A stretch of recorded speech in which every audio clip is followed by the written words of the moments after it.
एक था राजा, नाम था माडकुन। यह सलोना, नव यौवन संपन्न और भला था। प्रजा उस पर प्रसन्न थी। वो उसे प्यार से माडकुन राजा कहती थी। उसका मंत्री बहुत ही दुष्ट और बुरे विचारों का था। वो जनता में राजा के प्रति घृणा फैलाकर स्वयं सिंहासन पर बैठना चाहता था। यह कैसे संभव होगा? वो सोचने लगा। आखिर में मंत्री के दिमाग में एक बात आ गई। राजा कुंवारा था। मंत्री ने उसे नाच गानों में लगाया, मदिरापान और पाप कर्मों का अभ्यस्त बना दिया। राजा को यह पाप में जीवन भाने लगा। राजा प्रजा को भूलकर पाप कर्मों में ही लगा रहता। देश में अराजकता फैल गई। मंत्रियों और सभासदों ने जनता पर काफी जुल्म ढाए। जनता राजा के पास दुहाई देने गई, पर वो अपने ही ऐशोआराम में मस्त था। एक दिन राजा शिकार खेलने चल पड़ा और एक जंगल में पहुंच गया। वहां उसने एक हिरनी देखी और घोड़ा उसी के पीछे दौड़ा दिया। हिरनी के पीछे घोड़ा दौड़ाते दौड़ाते वो बहुत दूर निकल गया। शिकार करके जब वो वापस आने लगा तो रास्ता भूल गया। राजा बहुत ही सघन जंगल में पहुंच गया। न आगे बढ़ सकता था न पीछे। जंगली जानवरों की आवाजें चारों ओर से आ रही थीं। अंधेरा छाने लगा और राजा भयाक्रांत होने लगा। दाएं बाएं देखने के बाद उसने दूर एक पहाड़ की चोटी पर प्रकाश की धीमी सी किरण देखी। उसकी तेज धड़कन कुछ शांत हुई। घोड़े को वहीं छोड़ वो धीरे धीरे व डरते डरते उस स्थान पर पहुंच गया। उसने एक कुटिया में दिया जलते देखा। दम साधा और खांसने के बाद द्वार पर दस्तक दी। शीघ्र ही एक महिला ने खिड़की से झांका। राजा ने जब उसे देखा तो मंत्रमुग्ध सा देखता ही रह गया। वो जैसे इंद्र सभा की कोई अप्सरा थी। उसके चेहरे से आभा की किरणें उठ रही थीं। राजा ने कहा, मैं एक यात्री हूँ। मुझे रात के लिए शरण चाहिए।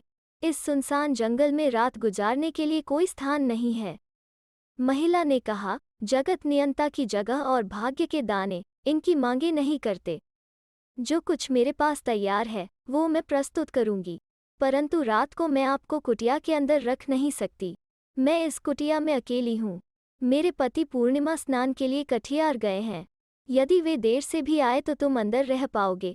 यदि वे नहीं आते तो तुम्हें रात दालान में गुजारनी पड़ेगी। राजा इस रति से भी सुंदर नारी का कथन सुनकर प्रसन्न हुआ। नारी के अकेलेपन ने उसके अंदर के सुप्त पापी को जगा दिया, पर बाहर से वो साधु बना रहा और दालान में लेट गया। आधी रात हुई, गृहस्वामी भी नहीं लौटा। राजा अपने रंग में आने लगा। उसने द्वार को धक्का मारा। अंदर से सानकल चढ़ी थी, इसलिए उसके दिमाग में दूसरा विचार आया। वो छत पर चढ़ गया। छत लकड़ी की बनी थी। वो एक फट्टा उठाकर कमरे में कूद पड़ा। अंदर वो सलोनी अपनी साधना में लीन थी। कूदने की आवाज से उसका ध्यान साधना से हट गया। आंखें खोली और यात्री को कमरे में देखकर बोली, हे राजन, तुम कितने कुकर्मी हो। जिस वृक्ष ने तुम्हें छाया प्रदान की उसी की जड़ें काटते हो। होश में आ जाओ, आगे नहीं बढ़ना। पर अंधा बैल सही रास्ते पर कैसे चले। राजा ने आव देखा न ताव, और उसके पास आकर उसे पकड़ने का यत्न करने लगा। त्यों ही उस महिला के इर्द गिर्द आग की ज्वालाएं प्रकट हुईं। राजा मंत्रकीलित सा खड़ा रह गया। कुछ क्षणों के बाद वो कमरे से बाहर आया। लपटें तेज हुई और उस सुंदरी के शरीर को भस्म करने लगी। राजा भयभीत हो वहां से भाग निकला। भागते भागते उसने ये शब्द सुने, जा तुझे इसका फल मिल जाएगा। पौ फटने पर राजा अपने शहर के समीप पहुंच गया। वो बहुत थका हुआ था। उसने एक वृक्ष की छाया में विश्राम किया। बैठते ही उसे नींद आ गई और घोड़े बेचकर सो गया। जब उसकी आंख खुली तो दिन काफी ढल चुका था। वो तुरंत उठ खड़ा हुआ और शहर की ओर चल दिया। जब वो शहर में प्रविष्ट हो गया तो उसकी आंखों तले अंधेरा छाने लगा। समूचा शहर उसके पीछे चलने लगा। कोई कहता था यह कोई प्रेत है, कोई उसे भूत कहता था। कई लोग यह कहते कि शहर में कोई दैत्य आ घुसा है। माताओं ने बच्चों को छिपा कर रखना शुरू कर दिया। कुत्तों ने उसे देख रोना प्रारंभ कर दिया। राजा इस बात पर चकित था कि मुझे क्या हो गया है। क्या मैं कल का राजा नहीं हूँ? बाजार में किसी लड़के ने उस पर पत्थर चलाया जिससे उसके चेहरे से खून टपकने लगा। उसने चेहरे को हाथ लगाया और हैरान रह गया। उसके चेहरे की बनावट ही बदल गई थी। चेहरे पर घोड़े के अयाल सरीखे बाल उग आए थे। एक जगह पहुंचकर उसकी नज़र एक दर्पण पर पड़ी। उसके पैरों तले की मिट्टी खिसक गई। उसने देखा कि उसके कान की जगह भैंस का कान उगाया है और चेहरे पर चितकबरे घोड़े की दुम जैसे लंबे बाल आ गए हैं। आंखें अंदर धंस गई हैं और नाक व मुंह बंदर के मुंह जैसा हो गया है।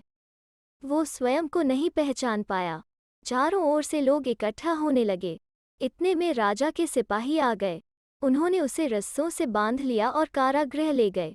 दूसरे दिन जब उसे दरबार में लाया गया तो मंत्रियों और दरबारियों ने निर्णय दिया कि इस बला ने हमारे राजा को मारा है और उसके वस्त्र स्वयं पहन लिए हैं, इसलिए इसे तुरंत मृत्यु दंड दे देना चाहिए। राजा ने जब यह निर्णय सुना तो उसे खुद के बचने की कोई आशा न रही। लेकिन अभी भी उसकी जिंदगी के 5 दिन शेष थे।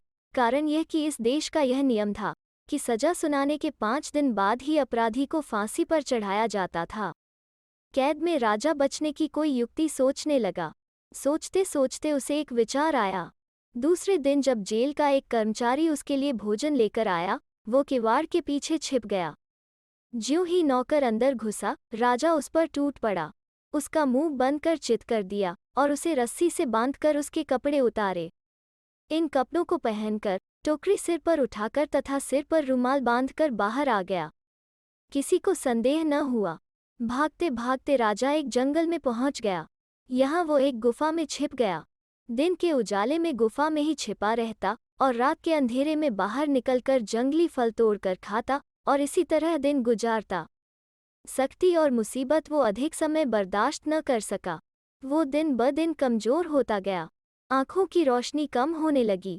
जब गुफा में बहुत समय तक रहने से उसके बाल लंबे हो गए और उसके कान बालों के नीचे छिप गए, तब मुंह पर राख मलकर राजा साधु के वेश में गुफा से बाहर आ गया। अब वो गांवों तथा शहरों में घूमने लगा। कभी कोई दाता उसे खिलाता और कभी वो खाली पेट ही सो जाता। दिन में साधु बनकर घूमता और रात में आंखों से गंगा जमुना बहाता। एक दिन राजा अपने शहर में पहुंचा। अपने महल को जी भर देखा। दिल में कटारें उतरने लगीं। उस सांस भर आगे निकल पड़ा। आधी रात को राजा आसमान को एकटक देख रहा था। तभी कहीं से एक साधु अपने में मस्त गाना गाता हुआ आया कि भैंस के कान हैं माडकन राजा के, कुठियार वन जब पहुंचेंगे वे, पापी काया को रगड़ रगड़ जब साफ करें, तभी भैंस के कान गायब हो पाएंगे। राजा सोच में पड़ गया जैसे उसने कोई आकाशवाणी सुनी हो। उसका मन कुठियार जाने को मचला। अश्रुधार बह निकली। सूर्योदय होने पर यह कुठियार वन की ओर चल पड़ा। जब राजा अच्छाब पहुंचे तो यहाँ से वो घुटनों के बल कुठियार तक आया। जंगल में घिसटते घिसटते राजा का सारा शरीर रक्त रंजित हो गया। जब राजा कुठियार पहुंचा तो काफी थका था। चश्मे के किनारे पर बैठते ही उसे नींद आ गई। उसने एक सपना देखा। उसने उस तपस्विनी को, जिसके साथ राजा ने छेड़छाड़ करने का प्रयास किया था, को एक भव्य नौक में देखा। इस नाव को देवता खे रहे थे। उस तपस्विनी की दृष्टि राजा पर गई और उसने नौक को रोकने के लिए कहा। राजा माडकन उसके पास रोते रोते आया और चीखा, देवी, मुझ पर दया कीजिए, मुझे क्षमा करें, मेरे पापों की ओर न देखकर मेरी तरफ देखें, मैं प्रायश्चित की अग्नि में जल रहा हूँ। राजा खून के आंसू रोने लगा। तब उस तपस्विनी ने हाथ में तनिक जल लिया और इसे राजा के चेहरे पर फेंक दिया और इसी के साथ सपना समाप्त हुआ। पानी की छींटों से राजा को जाग आ गई। उसने वृक्ष पर एक घड़ा देखा। इसी में से पानी की एक एक बूंद उसके चेहरे पर गिर रही थी। इस पानी से उसका मुंह धुल गया था।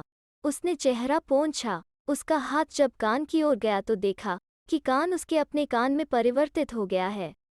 चश्मे के पानी में अपना प्रतिबिंब देखा और पाया कि उसकी अपनी शक्ल आ गई है। भगवान के प्रति धन्यवाद ज्ञापन किया और अपने पापों के लिए क्षमा मांगी। मन अपार हर्ष से भर गया। राजा की आंखों से आंसू छलकने लगे। काफी समय बीत जाने पर राजा अपने शहर लौटा। जनता ने जब अपने भूपति को देखा तो वे फूले न समाये। प्यार भरा स्वागत किया। शहर में दीपमाला हुई और राजा फिर सिंहासन पर बैठ गया। सिंहासन पर बैठते ही राजा ने अपनी प्रजा से माफी मांगी। यह देखकर मंत्री और सभासद राजा के आगे गिड़गिड़ाने लगे, लेकिन राजा ने सभी को फांसी देने की आज्ञा दे दी। अब राजा अपनी प्रजा के सुख दुख का ध्यान रखने लगा। तो दोस्तों, कैसी लगी आज की लोककथा? अगर अच्छी लगी तो लाइक और शेयर करें और चैनल को सब्सक्राइब करना ना भूलें। फिर मिलते हैं एक नई लोककथा पर।